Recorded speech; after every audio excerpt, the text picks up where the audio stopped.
ഭാര്യയുടെ പേരിലുള്ള കേസിൽ എനിക്കൊന്നും അറിയില്ല, അല്ലെങ്കിൽ ഞാനൊന്നും അറിഞ്ഞിട്ടില്ല, എന്നോടൊന്നും ചോദിക്കരുത്, അന്വേഷണത്തിന്റെ പരിധിയിലിരിക്കുന്ന കേസാണ് എന്നൊക്കെയാണ് മുൻ മന്ത്രി കൂടിയായ PA മുഹമ്മദ് റിയാസ് മാധ്യമങ്ങളോട് നേരത്തെ പ്രതികരിച്ചത്. പക്ഷേ ഒരു ഭാര്യയുടെ സ്ഥാപനം, ആ സ്ഥാപനവുമായി ബന്ധപ്പെട്ട് നടന്ന കള്ളക്കളികൾ, അതിലേറ്റവും പ്രധാന കുറ്റാരോപിതനായി അമ്മായി അച്ഛനായ മുൻ മുഖ്യമന്ത്രി, ഇപ്പോഴത്തെ പ്രതിപക്ഷ നേതാവും കൂടി ചേരുമ്പോൾ മുൻ മുഖ്യമന്ത്രിക്ക് എക്സാലോജിക്ക് വഴി ശശിധരൻ കർത്തയും കൂട്ടരും പണം നൽകിയതാണ് എന്ന് മനസ്സിലാക്കാൻ സത്യം പറഞ്ഞാൽ ED അന്വേഷണമൊന്നും വേണ്ട, സാമാന്യ ബുദ്ധി മാത്രം മതി. പിന്നെ ഒരു നിയമവശമാകുമ്പോൾ അത് കൂടുതൽ പരിശോധിക്കേണ്ടതുണ്ട്, കൂടുതൽ അന്വേഷണം നടത്തേണ്ടതുണ്ട്. ഇതിനകത്ത് എന്തൊക്കെ കള്ളപ്പണ ഇടപാടുകളാണ് നടന്നത് എന്നൊക്കെ തന്നെ മനസ്സിലാക്കേണ്ടതുണ്ട്, ജനങ്ങളെ ബോധ്യപ്പെടുത്തേണ്ടതുണ്ട്, കോടതിയെ ബോധ്യപ്പെടുത്തേണ്ടതുണ്ട്. അതുകൊണ്ടാണ് ഈ അന്വേഷണം നടക്കുന്നത്. PA മുഹമ്മദ് റിയാസിൻ്റെ അടുത്ത സുഹൃത്തുക്കളുടെ വീടുകളിൽ, അതായത് വീണ തായ്ക്കണ്ടിയുടെ ഡയറി പരിശോധിച്ചതിൽ നിന്നാണ് മനസ്സിലായത് ഇതിനകത്ത് പലർക്കും പങ്കുണ്ട്, പലർക്കും പലതരത്തിലുള്ള വിഹിതവും കിട്ടിയിട്ടുണ്ട്. പലരും ഈ കേസിൽ വീണയും എക്സാലോജിക്കിനെയും പിണറായിയെയും റിയാസിനെയും ഒക്കെ സഹായിച്ചിട്ടുണ്ട്.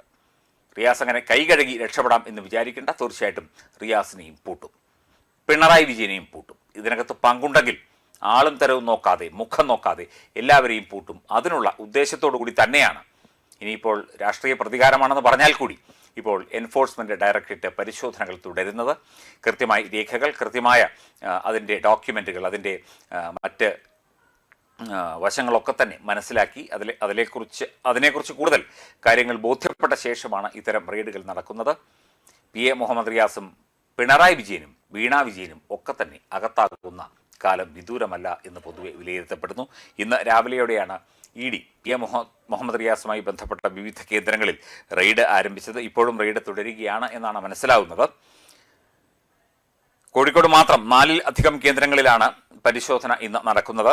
ഇതിലേറ്റവും നിർണായകമാണ് CPM ജില്ലാ സെക്രട്ടറി അംഗവും ജില്ലാ സ്പോർട്സ് കൗൺസിൽ പ്രസിഡന്റുമായ P. നിഖിലിന്റെ വീട്ടിലും മുൻ DTPC ഡെസ്റ്റിനേഷൻ മാനേജർ നന്ദുലാലിന്റെയും വീട്ടിൽ നടക്കുന്ന റെയ്ഡ്.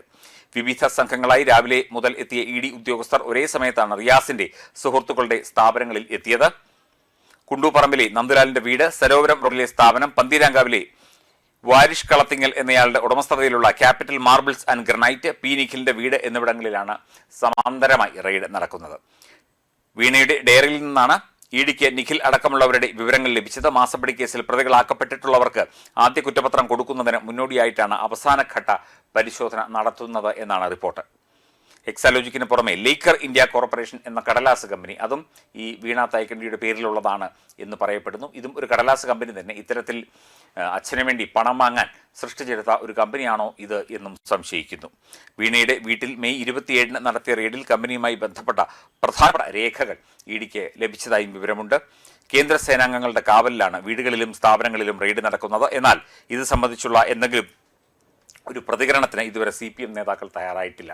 കാരണം നേരത്തെ തിരുവനന്തപുരത്ത് ED ആക്രമിച്ച കേസും അതിൻ്റെ വിവരങ്ങളും അതിൻ്റെ ബുദ്ധിമുട്ടും കഷ്ടപ്പാടുമൊക്കെ CPM നേതാക്കൾക്ക് മനസ്സിലായതാണ്. എന്തായാലും ആരുമൊന്നും മിണ്ടുന്നില്ല. വീണ മിണ്ടുന്നില്ല, മുഹമ്മദ് റിയാസ് മിണ്ടുന്നില്ല, പിണറായി വിജയൻ മിണ്ടുന്നില്ല, ആരും മിണ്ടുന്നില്ല. എല്ലാത്തിനെയും തൂക്കിയെടുത്ത് അകത്തിടുമ്പോൾ വലിയ ശിക്ഷയൊന്നും കിട്ടില്ല, എന്നാൽ പോലും തൂക്കിയെടുത്ത് അകത്തിടുമ്പോൾ എല്ലാവരും പഠിച്ചുകൊള്ളും എന്നാണ്. മുഹമ്മദ് റിയാസ് അങ്ങനെ ഊരിപ്പോരാം എന്നൊന്നും വിചാരിക്കേണ്ട.